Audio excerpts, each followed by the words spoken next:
into the big hall, and the students were all waiting there, and I must say that was really, in some ways, the highlight of the trip. A masterclass for me is really sort of a compromise, because it's basically a combination of trying to teach a lesson in public, and you can say a few things, but you really can't go into it in depth.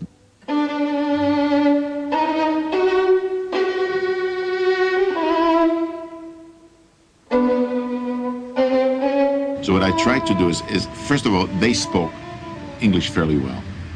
At least they understood enough so that it was not a question of, really having a terrible time making yourself understood.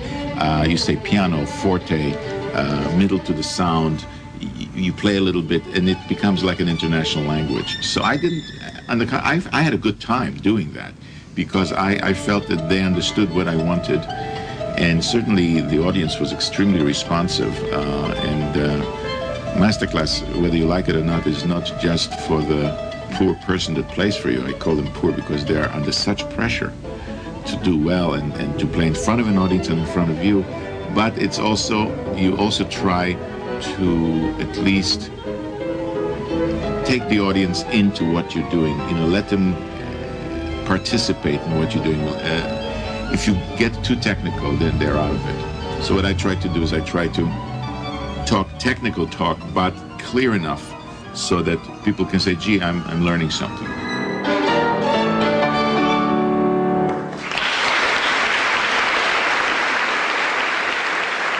As usual, what I try to do in a master class is I try to be supportive and to try and criticize in a very gentle and in a very nice way. Let's see. You want to ask any question? Well, yes. Well, I think it's very good. Oh, you English, yes? A little. Good. Then we have no problem. I like it very much. I think there are two things, if I can make a comment. I think that, of course, you play it very, very well. I would listen a little bit to your pianos, when you have piano, and also the dramatic timing. Sometimes when you play, for example, when you play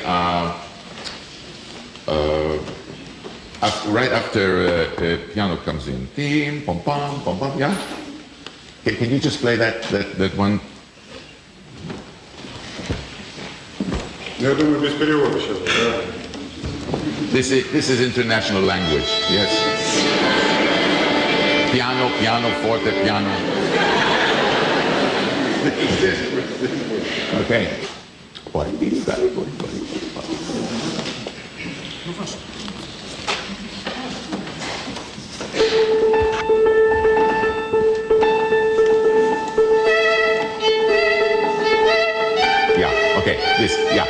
This is very good, but sometimes I think, for me, when one plays on the stage, I always feel that the piano should be more fat. So every piano for me, just a little more. All right, can you just try it one more? Still, close, a little closer to the bridge. All right.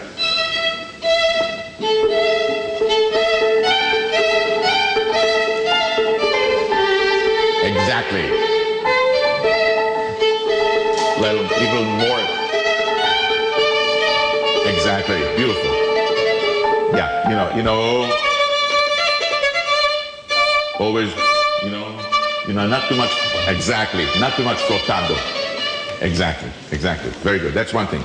The other thing that I want you to think about is in the first half of the piece. Dramatic thing. Sometimes I feel that this is gypsy kind of music. Yes, gypsy music. Not polite gypsy music. Very kind of, yeah, right. So don't don't play fast between the section, you know. Time. Take your time, you know. And then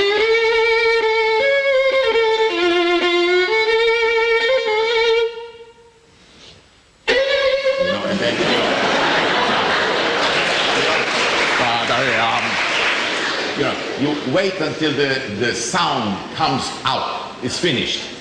And when you wait, you really say to the people, isn't this beautiful? The great thing about a good masterclass is if you mixed, this was wonderful, but can you do it like that as well, and it would be even better. You know, you've got to always give a positive feedback to the students, you know, and unfortunately I've seen too many master classes where the people says, what do you think you're doing? What do you think this is? I mean, have you ever thought about something like this? What do you have in mind? And it's all that kind of attacking kind of attitude that I don't believe in.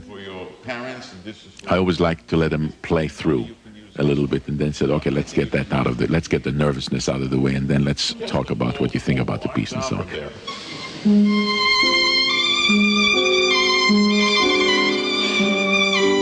And more pressure. Okay, also, you know what will also help is if you don't pray. You know, this should, because sometimes everything, you know, it's like you have a pencil here, you're trying to draw pictures.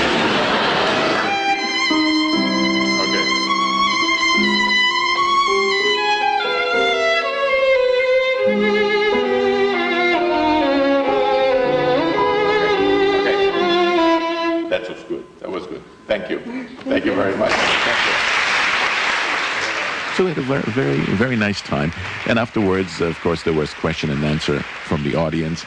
And that's always funny because, you know, you think people are going to ask you about some technical thing. What do you think about the bow pressure when it comes to pianissimo passages and so on? But instead they said, why don't you play something for us?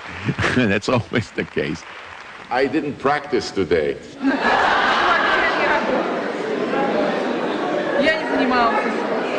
Practice here, please. Will you practice here? Okay. I didn't know what to really play for them, that it would be 1, 2, 3 quick. And of course, there were quite a few pianists there, and I said, you have the music to such and such, and she said, okay. And so I played this Wieniawski, the caprice which I played in the recital. I happened to know it, and she sort of faked through it, and it was just fine, and we had a good time. But that was my turn to be nervous.